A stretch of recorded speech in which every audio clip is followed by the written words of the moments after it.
O mundo estava na expectativa quem assumiria o lugar do Papa Francisco ou substituiria o primeiro Papa, que na concepção católica foi Pedro. E o escolhido pelo conclave foi Robert Francis Prevost, que será conhecido como o Papa Leão XIV.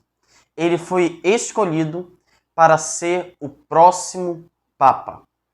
Eu quero saudar a todos os meus irmãos com um feliz sábado e que Deus nos abençoe.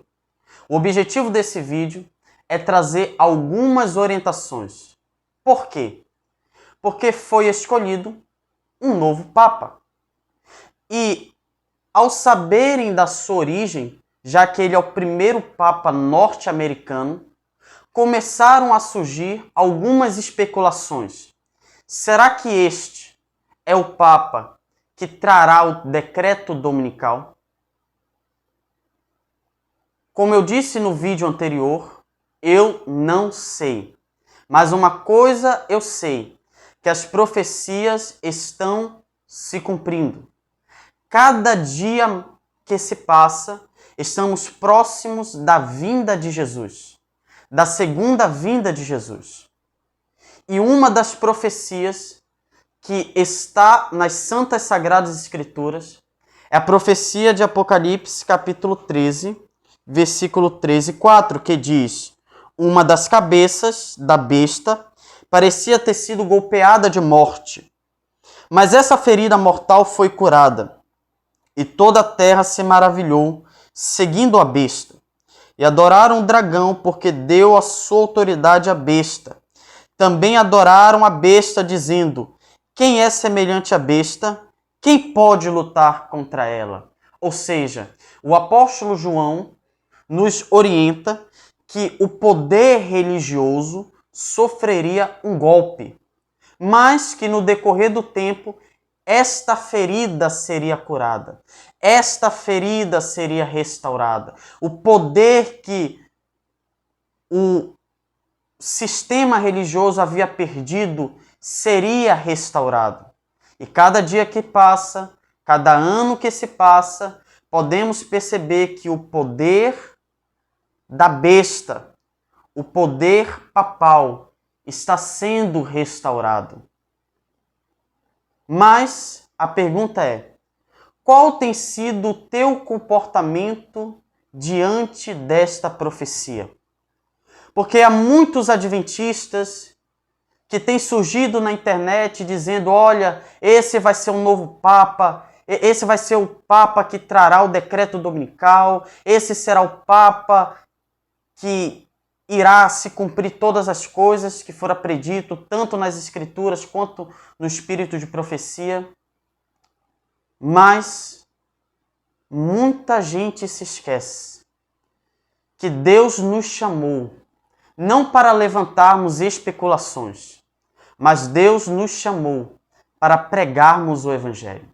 Mateus capítulo 24, versículo 14 nos diz: e este Evangelho do reino será pregado a todo mundo, a todas as nações, e então virá o fim. O fim não virá por meio de um Papa, não. O fim virá quando a igreja cumprir o seu papel. Sabe por que eu estou lhe dizendo isso? Porque só o número de pessoas que estavam na Basílica de São Pedro, ali na Praça de São Pedro, sabe quantas pessoas estavam lá? Mais de 45 mil fiéis, tirando aqueles que estavam acompanhando em suas casas, por meio da internet, por meio da televisão. Ou seja, muitas pessoas estão sendo enganadas. Muitas pessoas estão sendo seduzidas por esse poder apóstata.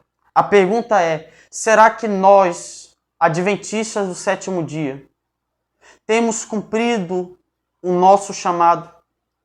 Será que nós temos pregado o verdadeiro evangelho? necessita-se hoje de Elias.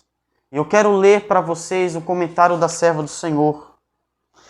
No livro Profetas e Reis, página 82, ela diz: quase o mundo inteiro está curvando aos ídolos, mas o Senhor não permitirá que sua lei seja quebrada e desprezada para sempre, sem que haja consequências.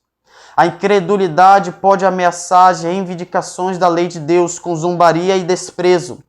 A causa de Deus pode manter a sua posição unicamente por meio de grande esforço e contínuo sacrifício. No entanto, no fim, a verdade triunfará de maneira gloriosa. Mas, ela diz, mas na hora de maior perigo, o Deus de Elias levantará instrumentos humanos para dar uma mensagem que não será silenciada. Até mesmo nos lugares em que muitos têm falado contra o Altíssimo, da forma mais ousada e direta, será ouvida a voz de severa repreensão. Hoje, assim como nos dias de Elias, a linha divisória entre o povo que guarda os mandamentos de Deus e os adoradores de falsos deuses está claramente definida. Até quando vocês vão oscilar entre duas opiniões? Declarou Elias. Se o Senhor é Deus, siga-no. Mas se Baal é Deus, siga-no. E a mensagem para hoje é: caiu a grande Babilônia. Saiam dela, povo meu, para que vocês não sejam cúmplices dos seus pecados, para que as pragas que vão cair sobre ela não os atinjam, pois os pecados da Babilônia acumularam-se até o céu, e Deus se lembrou dos seus crimes. Diante da apostasia, será que o nosso coração tem se entristecido por essas almas que estão sendo seduzidas por esse poder apóstata? Quantas pessoas foram à euforia? Quantas pessoas aplaudiram quando viram um novo Papa?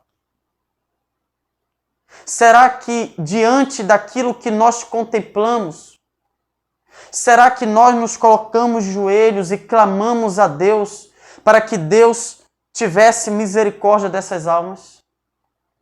Deus necessita de Elias. Deus precisa levantar Elias. O mundo necessita de Elias. Homens que não tenham medo de chamar o pecado pelo nome.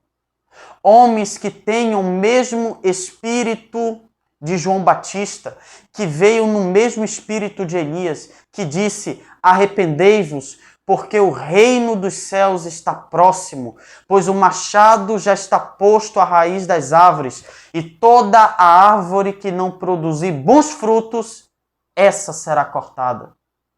Deus necessita hoje de homens e mulheres, jovens e crianças, que proclamem uma mensagem. E essa mensagem está em Apocalipse, capítulo 6, capítulo 14, versículos 6 a 12, que nos diz: vi outro anjo voando pelo meio do céu, tendo o evangelho eterno para pregar aos que se assentam sobre a terra, a cada nação, tribo, língua e povo, dizendo em grande voz: temei a Deus e dá-lhe glória, pois é chegada a hora do seu juízo. E adorai aquele que fez os céus, a terra, o mar e as fontes das águas. A estes seguiu-se outro anjo, o segundo, dizendo: caiu a grande Babilônia, a que tem dado de beber do vinho da fúria da sua prostituição. A estes seguiu-se o terceiro anjo, dizendo com grande voz: se alguém adorar a besta e a sua imagem, e receber a sua marca na fronte ou sobre a mão, estes beberão do vinho da cólera de Deus, preparado sem mistura, no cálice da sua ira, e serão atormentados com fogo e enxofre diante dos santos anjos e na presença do Cordeiro. A fumaça do seu tormento sobe pelos séculos dos séculos. Não tem descanso nem de dia nem de noite os adoradores da besta e da sua imagem, e quer quem receba a marca do seu nome. Aqui está a perseverança dos santos, os que guardam os mandamentos de Deus e a fé em Jesus. A pergunta que eu faço é, para você que se diz adventista do sétimo dia, você tem cumprido o seu chamado?